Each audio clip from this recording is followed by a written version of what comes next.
All right, let's jump in this morning. As I mentioned, we talked about ESOPs last time with the employee stock ownership plan. We talked about what's a management buyout and where the manager group finances the purchase and how that's structured. And we talked about the private equity partner and what kind of position they take and how that works. Any follow-up questions to any of those areas that anybody would like to ask before we jump into the actual sale of the company? Okay. So we're going to talk a little bit here today in the first topic about when you have a sale transaction and what happens and how that process works. One of the first things I want to talk a little bit about is valuations. What you guys are seeing in the valuation space, how you see values going, what the owner's expectations are versus the buyer, how that all works. We always know there's a difference there.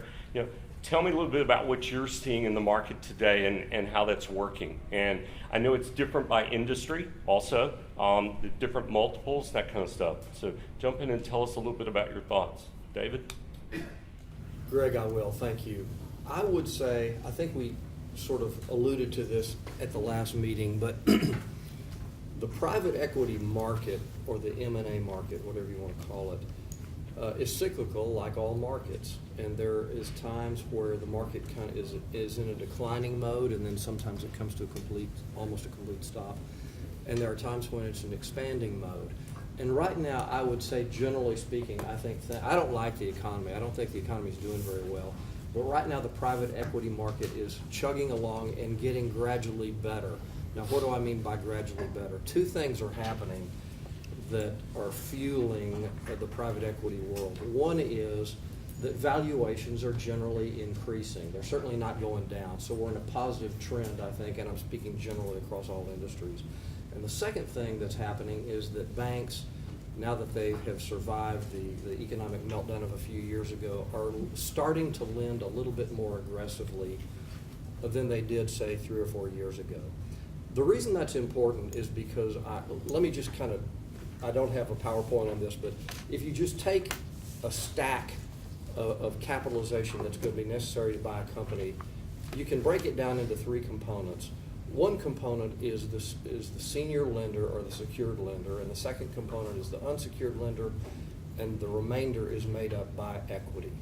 So obviously buyers, particularly private equity buyers, want to put as little equity as they can into the deal and still have it work. And what that means is, in a more aggressive lending environment, you're going to get a higher level of secured capital, meaning that out of the total capital that's committed to the deal, less of it needs to be equity, meaning you get a higher rate of return on your equity. Now, when times get bad, here's what happens. Let's assume valuations are constant. Suddenly, banks start lending less. And then if you've got a company with this valuation and the senior lender is lending less, it has to either come from the subordinated lender or it has to come from the equity. And typically it comes from the equity, meaning the new buyers have to put up more money. I know this is getting long-winded, but I'm going to make a point here, Greg. New buyers have to put more money, which means, and particularly this is true in the private equity world, their return on capital goes down. And if it goes down low enough, what happens is they just quit doing transactions because they are not able to deliver the annual rate of return that they have promised their investors being Harvard and the Texas State Teachers Retirement Fund and all that. So in that process, which just repeats itself over and over and over again, we are now in an up phase. Valuations are increasing slightly, and bank lending is getting slightly more aggressive. So I think things are generally good in the market for buying and selling companies. That's my view. Are you guys seeing, Jules, Gordon, are you seeing a percentage that banks are willing to lend in a deal? Does it depend on each transaction? Are you seeing any commonality there? What we're seeing, Greg, is that there's such competition among the lenders that the competition is not only price but terms. And we're seeing more aggressive behavior about guarantees in particular. And the next round of problems on the lender side is going to be limited recourse guarantees. We saw that in the CMBS world with all the 10-year debt. that's now about to mature in a wave. And interesting to hear David say that he doesn't think the economy is doing terribly well when there's so much economic activity. So what I think what David is also saying is that structurally it may become a problem, and a problem where, as David describes it, senior debt is rising, equity is contracting, and have the lenders in here lending not just at very low rates, but on more borrower favorable terms. Our bankruptcy lawyers who are sitting on the sidelines have only to be patient, is what you're saying. Absolutely. Jules, what's your thought? You're over in the oil and gas side, and since we have Midland out there on the horizon somewhere, and there's a lot of, it's supposedly the land of the wealthy and cash flow and Lamborghinis, what's going on? Well, let me speak about Dallas. I agree with Gordon's point. We're seeing a lot of, a tremendous amount of competition for energy-related lending, both on the E&P side, reserve-based lending, but also on the service company side. There's a bit of a dichotomy. We're seeing high multiples, or at least we have seen high multiples up to this point for service company sales because again, it's both a private equity phenomenon, but it's also a strategic buyer phenomenon as well. There's a sense out in the oil fields right now of a continuously expanding market. I don't think anybody's completely distraught about this drop in prices. I think it's understood that it's sort of on a constant southwest to northeast trend with dips. This is just going to be another dip that will, in retrospect, just be a typical historical dip. It's a buying opportunity for those with cash, and so there's ample opportunity to put leverage on a deal. A lot of banks have started up and or have come into the market during this boom phase in energy. The talent pool, and it's similar to what's happened with law firms, I might add, by the way, as well. We've seen tremendous number of law firms all over the country, of course, wanting to come to Texas. So there's been a diffusion of human capital in many respects, but because of the gross number of lenders that are out there, price competition is huge.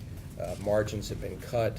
On the margins, lending standards have been reduced to some extent, but the money's there because it's got to be put to work. In some cases, the private equity guys have stepped in as almost in a lender or almost in a mezzanine type of positioning.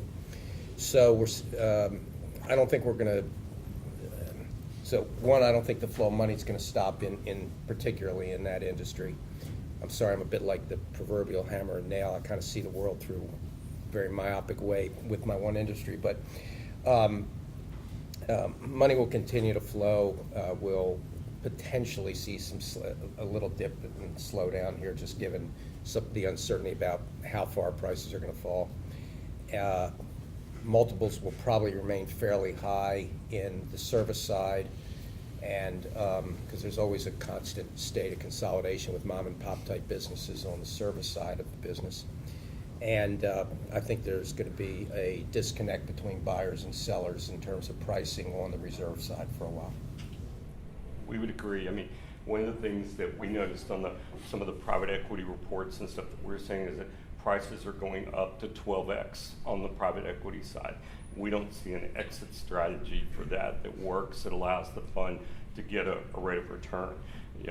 We all know that the funds are in a pressure cooker at the moment, and that they have capital to lend as the stock market has grown and the portfolio size has grown for their LPs. More dollars are going out into the alternative space, which is private equity, to try and get yield. And at the same time, they can't find deals, so they're paying more to get the money out. It's going to be interesting to watch because there's issues going on over there. And as we all know, the funds are not guarantors. Most funds are limited, if I remember correctly, from a legal side with their fund documents. They cannot guarantee the debt. So you got the equity partner in the deal that's not guaranteeing anything. So the lender's got to look just to the company's assets. Right. As limited recourse in the competition, as said, was not just about price, but about terms. the one other thing I'd like to say about valuations that I'm seeing right now is valuing a company continues to be an art, not a science. And when you drill down, you really need to look at the comparables. And often, where you have comparables and then industry standards in doing valuations, you got to look at all the comparables, because in driving the valuations, and certainly with with very large companies doing the valuations, the protocols they're required to use have weighting and a required number of comparables that are not comparable. So, so it's an art, not a science. If you want to know what your company's worth, you get the valuation done. If you're the seller, you might want to do it in advance. I don't mean us to lead. Well, and that's our view, is that is the first place you start before you ever contemplate is what is it worth. And in fact, you're going to all see some information coming out from our investment banking group in the next few weeks that if you have a company that's around a $3 million EBITDA or above, we'll give you a quick view of what the value is, just to try and help people understand where am I. And then, then we'll have to figure out net after tax and that kind of stuff. But is it a number that is there? And we laugh. The joke is it a stupid number? Is it something that you really just can't afford not to take? So the valuation to us is the first place. The second step in the process of the sale transaction for the owner, I think, is the letter of intent. Let's talk about that a minute. The pitfalls, the things that the owner should look for, what should be expected out of that letter. What's that document look like? What should it include? What things should the business owner be looking for in there?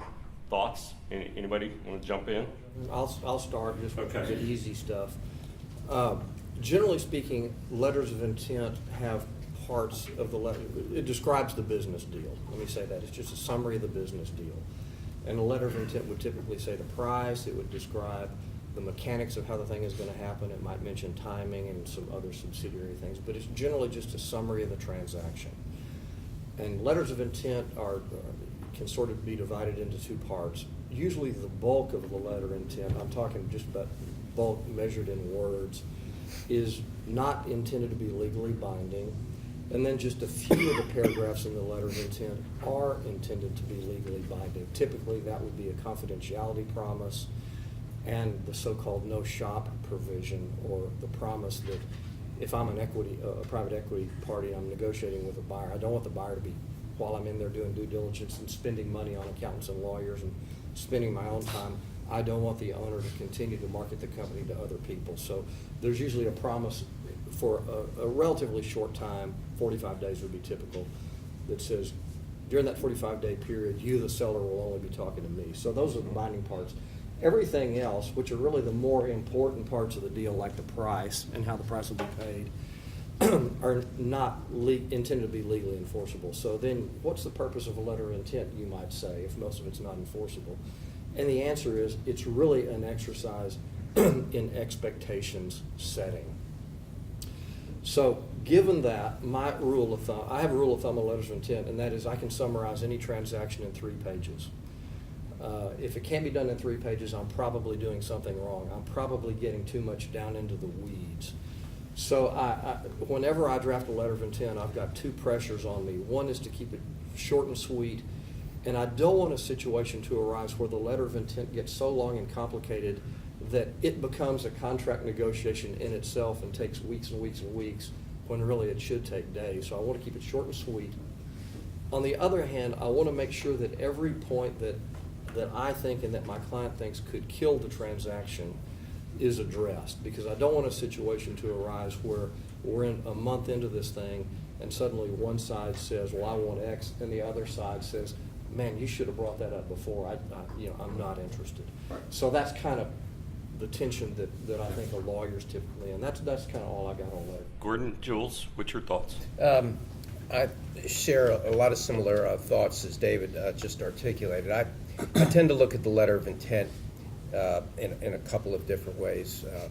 I think it can be a strategic tool in many respects in terms of the first level of analysis that I look at is who are the parties to the transaction. If they're sophisticated parties, experienced buyers or sellers, as the case may be, then the letter of intent can be fairly terse and can be done fairly quickly, simply because those are repeat players in the market. They're going to generally be represented by highly competent professionals in the market. There's a high expectation that nothing in the transactional documents will be that out of market that you can't pull them back in. So in a sophisticated transaction, you can get a letter of intent done extremely quickly and get on with it. The key provision, as David said, is simply, from the buyer's perspective, getting the assets off the market for a period of time in order to conduct due diligence. If the parties are less sophisticated, particularly if the seller is not a repeat player in the market, and this is a first or second transaction, it's the first time they've sold their business, they've perhaps are not represented by counsel or investment bankers or CPAs that are deal savvy and that themselves work through a constant flow of transactions, but it's a business where again, it's family owned or founder owned. It's a first time sale. You're going to have very, very nervous sellers, and you're going to and there's a good chance that they'll be represented by professionals that are not quite as experienced potentially as the buyer's professionals are. In those cases, I tend to try to negotiate a little more deeply into the letter of intent, because, to David's point, there's a very high probability in those type of situations that you're going to come to a point in the transaction. The transaction's going to be nervous enough for the seller to start with, and by going a little bit more deeply into some of the key provisions that that will wind up in the definitive agreement, you're going to be able to try to flesh those out a little bit more, discuss them a little bit more, and get the seller a little more comfortable early on in the game, so that as you are spending money on your professionals, you're getting deeper into the game, that all of a sudden it's all to managing expectations, but you got to figure out what the expectations that need to be managed are. Right. Jules, could I jump in and just spend a moment on something that you raised? The audience might think it's a minor point, but I think it's pretty important, and that is the nervous seller that you described and his inexperienced at M&A transactions, his nervous lawyer. And what Right. a lot of times, if I have a third party on the scene, like an investment banker or some trusted advisor in some role, I will turn to that guy and say, please help the seller get a different lawyer for this transaction. Please, I'm begging you. Because the nervous, inexperienced lawyer, who the seller has hired because he has a relationship with him and he thinks he is cheaper on an hourly basis, that guy ends up costing the transaction an absolute fortune for two reasons. Number one, he doesn't know what he's doing. And because he or she doesn't know what he's doing, think of your own business. A key piece of wisdom that you all have in connection with your own business or your own professional practice is this. You've never thought about it, but it's true. You know what's important, and you know what's not important. And that is very, very valuable. A bad lawyer on the other side of the table who's nervous doesn't know what's important and what's not important, and they're impossible to deal with. They're terrified of making any concession at all because they don't know what's important. They end up making the transaction last 3 times longer than it should, and it costs twice as much. So, I have just And let me make one other comment too. By the way, if you do have questions, feel free to raise your hand as we go along today. You're not going to interrupt. That's part of the deal, is to have some back and forth if you want. Go ahead. I interrupted you. So these guys are talking best practices and are way down the road. I want to start at the beginning, a little simpler, and then wind up here, because what David's talking about is both important and sophisticated and very dangerous for a buyer, in suggesting to a seller that his trusted advisor who helped him get the business to where it is may not be the right lawyer for this definitive transaction, to use a word we'll come back to in just a moment. Greg or David or Jules properly said, a letter of intent is intended to be non-binding. So let's talk about the history of the law in the United States and in Texas. Let's talk about Texaco versus Pennzoil. We got a letter of intent, right? And it's enforced by a court as a contract. Okay, so the fact that you call it letter of intent doesn't make it a letter of intent. Two things. One, you need to say it's not binding, as David very accurately said. I sort of skipped over that. You're absolutely right. Except for lay that out. And the other part, because I can't help myself, is any client who's going to sign documents, no matter how much confidence they have in their lawyer, the most dangerous clients to me are the folks I've represented for decades. You draft this? Yes, great, I'm signing it. Not so quickly. Read it. So letter of intent, read the tense of the verbs. That's the learning of Texaco versus Pennzoil. We would agree in the definitive documents, not we have agreed. Letter of intent becomes a contract. The only other thing I would add to the excellent input from Jules and David here is that one of the things I try to get accomplished in a letter of intent is, and you'll hear me later talk about not letting the financial engineering outrun the law with very sophisticated clients. We're doing this. Stop. That's illegal. When you have a simple letter of intent, build the timeline in there. The first set of definitive documents will be drafted by buyer or seller's counsel and will be delivered on X date. It's fair to hold your lawyer to a deadline they've committed to. That sets expectations. Here's how the process is going to work. With respect to being on the other side of the table with a motivated seller who has a lawyer that he or she is accustomed to using, it may be that, especially if it's a transaction that involves the sale of a principal asset, the suggestion is that the lawyer who is on the other side of the table, who will cause the disruption, who will cause delay and add expense, is perhaps alone not the right lawyer. And I didn't mean to imply that lawyer's a bad lawyer. That lawyer's probably an excellent lawyer in their realm of expertise. But needs co-counsel, Yeah. like you, who really know what they're doing in this area. Yeah, I mean, we see that a lot in what we refer to as the halo markets, where people end up coming to Dallas because they're in some smaller town somewhere, and their corporate counsel who deals with them and has for years just simply doesn't do M&A work or whatever it is that has to do with the transaction, whether it's a lending deal or some type of growth capital or whatever it may be. They just don't have that expertise. Can I make another comment? Sure, absolutely. And this is really important for everybody in the room, even though it's kind of in an energy context. So there's this case that just was in the courts, Energy Transfer versus Enterprise Products. And it's a very dangerous case because Gordon mentioned the Texaco and Pennzoil case. The facts there were a little bit different than the facts in this one, but here's the basic deal. You had two of the most sophisticated parties in the gas transmission business.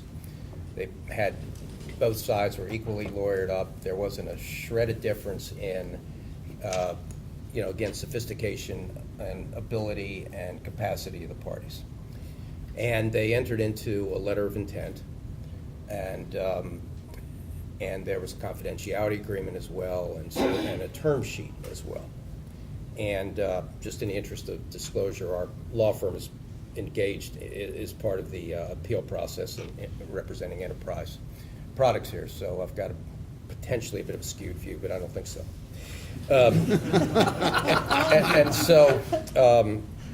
So basically, and you're always your good lawyer. You should always think that.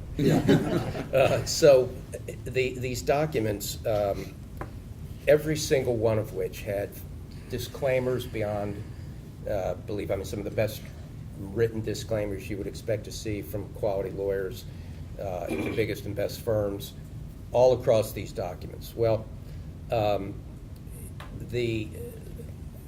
so what happened essentially was that, and nothing was intended to be binding until definitive agreements were signed. Both parties signed these two documents. Both said nothing would be binding. And so the parties go out and they're starting to, go out in the world and try to, let people know, hey, we're partnering up with this guy. We're going to be partners with these people on these pipelines. We're going to build these pipelines, et cetera, et cetera. Well, but nothing's binding. It said you can walk away any time. And as I'm sure you're beginning to see, this is going to apply to every potential business transaction in the state of Texas.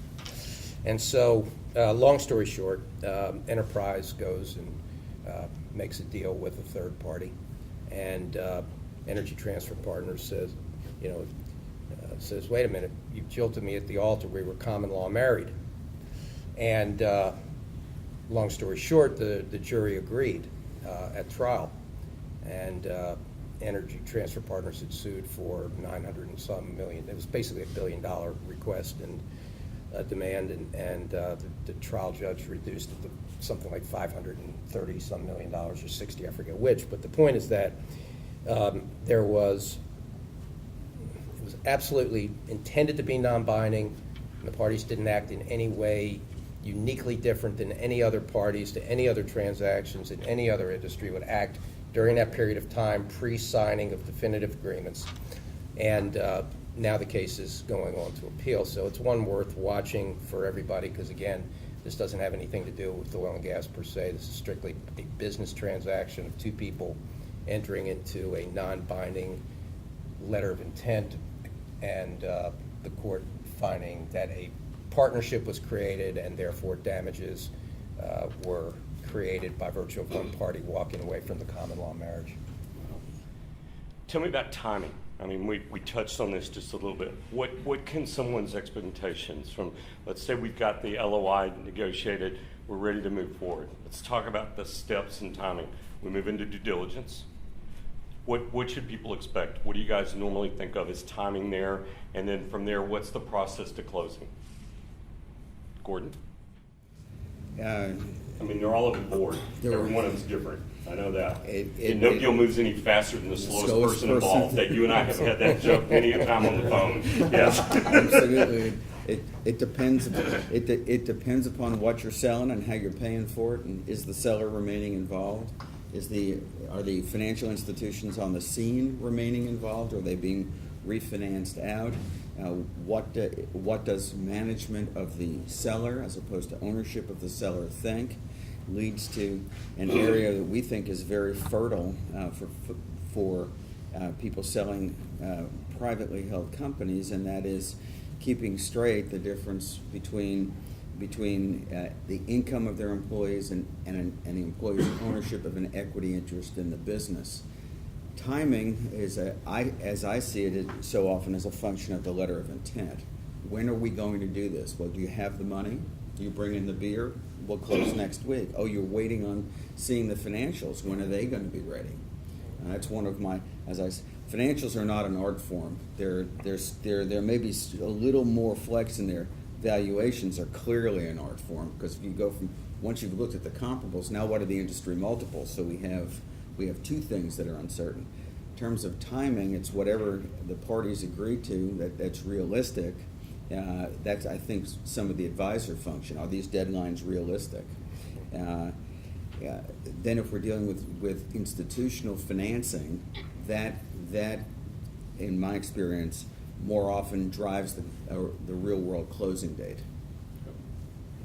Yeah, I agree with all that, Gordon. I was just thinking as you were talking, some of the things, if it's just an absolutely clean deal and the money's there and there's no regulatory authority that you have to go get approval of, you could do a deal in 3 weeks or 30 days or something like that. Right. What tends to make things take longer is, sometimes deals are set up that are contingent upon the happening of certain events that may not happen immediately, and Gordon referred to one. The buyer may say, we want you to finish your audit, and then we want to look at your audit. And that's in a third party's hands, and that may take some time. Or they may say, we want to see how this lawsuit works out before we buy your company. Or it may be that there's a regulated industry. For example, if you buy a bank, and Richard Ramey and I were talking about this morning, the feds in Washington for bank approvals take a notoriously long time to get that done. Even if the parties are eager to merge, the federal government is only going to move as fast as it wants to. Or maybe you need Federal Communications Commission approval if you're buying a radio or television station, and on and on. So third-party approvals can slow the process down. And even if they are not government approvals, it can slow the process down. I worked on a deal last year that was two movie theater chains that were merging. And it was structured in a way so that we, the buyer, had to go out and get the approval of all the landlords for the Target's movie theaters. You would think that would be simple, but it took a lifetime to get it done because there were too many movie theaters and blah, blah, blah. Anyway, so I guess that's a long way of saying it just depends on the transaction. Well, and that rolls us into, where's our tech guy? Something popped. When you're talking about that rolls us into due diligence.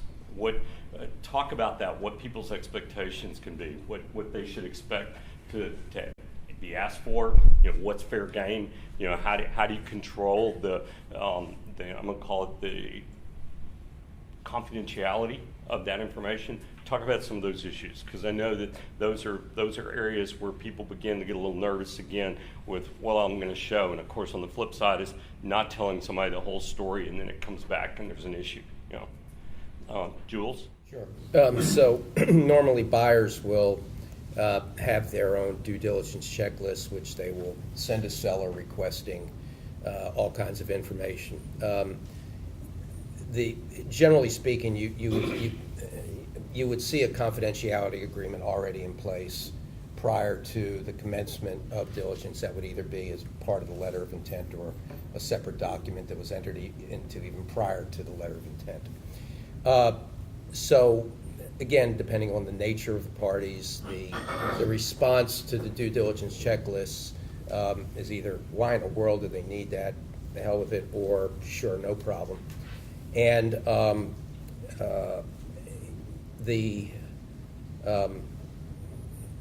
and you can always negotiate those due diligence checklists to some degree. I mean, half the time there's stuff on there. It's a form. You may not even have it. You just have to simply say you don't have it. Don't you think a lot of this is back to some of you guys' comments about preparing the client for what's coming? Sure. Yeah. I'm going to call it setting expectations. Yeah. Let me explain to you what all they're going to want to see. I know from our side, we'll actually, even if we're representing our client as the seller, we'll pull out our own checklist and say, look, so you can go ahead and start getting ready and thinking about this process. Here's the 57 pages of everything that could possibly ever think about. Look at it so you're not overwhelmed by what somebody's probably fixing to shove in front of you. Again, it's setting expectations. And then if it's something less than that, they're happy. No question. We'll even, just one more point, we'll even help them set up their data rooms in anticipation of those requests. And that is one of the great things nowadays. I mean, everybody uses electronic data rooms. I mean, we have them set up. The cool part is you can turn people on and off. The great part is that if you've got a really big strategic, we've had companies come in that have had 120 different people on the diligence team, and there's an attorney who, for instance, dealt with payroll taxes by state, okay, that wanted to look at that with the client that was in all 50 states. And so issues like that arise, and you'll find them. Gordon, you were going to say something? Just a few things. One is in terms of managing expectations. If the seller designates who is in charge of due diligence, so there's accountability from the seller's employees to the seller's employer, it makes our jobs and your job much easier. The second thing I want to say is way down the road, which is in the world that we live in 21st century America, we can start planning for the risk of litigation right now. So the electronically stored information that becomes the subject of disputes and litigation includes the electronic vault where the data is, and that can be remarkably revealing about what did you put in it and who had access to it. And what didn't you put in there? What didn't? Well, yes, then, absolutely. And when? And when? When was that audit finished? Okay, Yeah. Why was it not in the vault at a certain point in time when the contract was executing or closing occurred? So, in building a timeline for a transaction, if you ever need to do that, the vault is critical. Now let's roll to something else here. And Hey, talk. Greg, Yeah, I just want to throw out one thought that I had that I want to get out there, because it's a sensitive part of due diligence that sort of comes up frequently. Again, it's sort of based upon what type of business is being purchased, but customer contact is a real sensitive area, just as you can imagine. And so from the seller side, the seller would prefer that none of his customers be contacted, and the buyer, of course, wants to contact all the customers. So that's an area that can sort of be managed, and the way I've seen it managed is to limit the contact to a specified set of the business's customers, maybe the top 10 largest customers, or something like that, so that there's not just this random blanket phone calling of your customers. And then I've also seen it managed by putting it sort of at the back end of the due diligence timeline, and even further managed by saying that sometimes the seller wanted to be on the telephone at the same time as the buyer was contacting the customer. So those are some random thoughts, but that customer contact area is frequently pretty sensitive. That draws a lot of angst. Yes? Along those lines, what do you advise a seller to tell those customers? I mean, if the deal says you get to talk to my 10 biggest customers, those are undoubtedly the most important things. What do you tell a seller to set that up? I would start by saying there's going to be no customer contact at all, none whatsoever, until the transaction looks like it's going to be fairly firm. So I would get that message out to the working group, and then I try to limit the customer contact, and then if I were a seller, I try to be on the phone at the same time. But that wouldn't be my first phone call to the customer, just as you're implying. I would have called the customer at about the time I thought the thing was really going to happen and say, look, here's what's happening. There's no assurance it's going to happen, but I'm exploring this, and you're going to get a telephone call from Mr. XYZ, and he's going to ask you mostly, are you happy with our relationship, and do you expect it to continue after the transaction's over? So you're going to want to tell him what the subject matter is going to be. And I'm not on those phone calls, but that's sort of the general plan. Ernie, you have a question? Jurisdiction. How do you guys deal usually with, different state buying, a company from a different state, or an international buyer buying the U.S.? I know they usually have some issues as far as which law governs what, or if it comes to a head, how we do arbitration, this and that. How do you guys usually come up with address that, I guess? How do we fight Texas, the Pennzoil case? The protocol, assuming you're going to use arbitration, is to choose New York or Delaware law, and then to remember to specify the number of arbitrators and venue. In international transactions, sometimes that works. That's the best domestic answer. That's the best NAFTA answer. On an international basis, sometimes it's the International Chamber of Commerce in Paris. But the idea is to find consensus and to build it up from the bottom. Where are the assets, and where's the financing coming from? Then you have other issues with respect to choice of law and choice of language. And depending upon where you're doing business, whether it's in the Americas or in Asia and China in particular, there are other protocols that should apply. For a plain vanilla deal that is not an international one, generally the buyer's going to want to pick the venue and state law that's applicable of his own state. I mean, so Texas is one that we frequently use, and Texas has got perfectly fine laws. I was joking about Pennzoil a little while ago. Pennzoil is probably now 20 years old, but really hurt the reputation of Texas across the country, and a lot of lawyers outside of Texas do not want to come to Texas to have a dispute. And it's all because of Pennzoil. Yeah, I hear from even private equity firms today, they laugh and they go, we don't have boots. We're not going to look good in front of the judge in Texas. We're not from there, and we don't have boots, and so we're not coming to your courts. Yeah. And we hear that all the time from So people. usually the compromise is Delaware. Yeah. And Delaware's an interesting state. Delaware's a small state that doesn't have much going for it. But long time ago. Well, compared to the country, Texas. Yeah. Yeah. But they sort of made a policy decision that they were going to set their laws and their taxation, state taxation, in a way so that they would become the premier state of incorporation in the United States, and they have. It's worked for them. But for commercial law, it's often substantively New York if it's not Delaware, and that's a viable choice. But if we begin from where the assets are and where the dispute's likely to be, and I'm trying to answer the question about the international analysis domestically, David's correct. If everybody's in Texas, it shouldn't be a problem. If there are folks outside Texas, then where are they? Where are the assets?